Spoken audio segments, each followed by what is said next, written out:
नमस्कार दोस्तों, मैं हूं निशा अरोड़ा। आप देख रहे हैं हिंदी न्यूज नाउ। हमारे चैनल हिंदी न्यूज नाउ में हम आप तक पहुंचाते हैं देश और दुनिया की ताजा तरीन खबरें। तो बढ़ते हैं इस वक्त की बड़ी खबर की तरफ।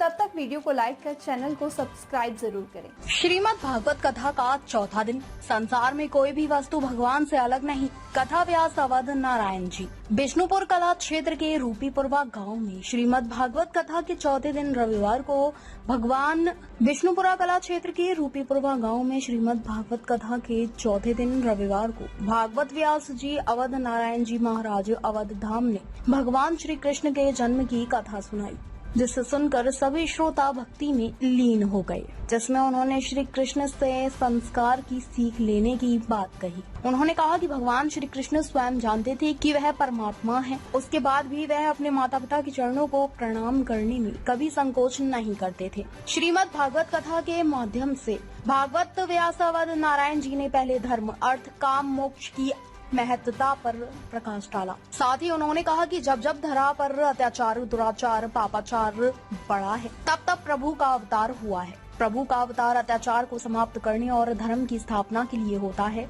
जब धरा पर मथुरा के राजा कंस के अत्याचार अत्यधिक बढ़ गए, तब धरती की करोड़ों पुकार सुनकर श्री हरि विष्णु ने देवकी माता के अष्टम पुत्र के रूप में भगवान श्री कृष्ण ने जन्म लिया। इसी प्रकार त्रेता युग में लंकापति रावण के अत्याचारों से जब धरा डोलने लगी, तब मर्यादा पुरुषोत्तम भगवान श्री राम ने जन्म लिया। ऐसे तमाम प्रसंग श्रोताओं को सुनाए, जिसे सुनकर उपस्थित श्रोता भक्ति भाव में तल्लीन हो गए।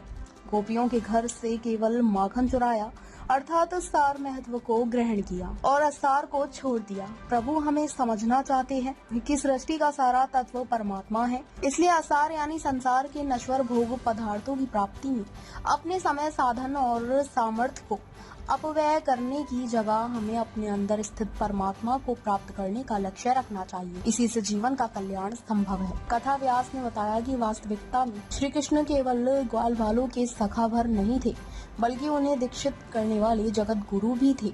श्री कृष्ण ने उनकी आत्मा का जागरण किया और फिर आत्मिक स्तर पर स्थिर रहकर सुंदर जीवन जीने का अनूठा पाठ पढ़ाया। देश दुनिया की ताजा तरीन खबरों को जानने के लिए आज ही सब्सक्राइब कीजिए। तेजी से उभरता हमारा YouTube channel Hindi news now. खबरों से कोई समझौता नहीं, हम आपको वह सच दिखाएंगे जो आप जानना चाहते हैं।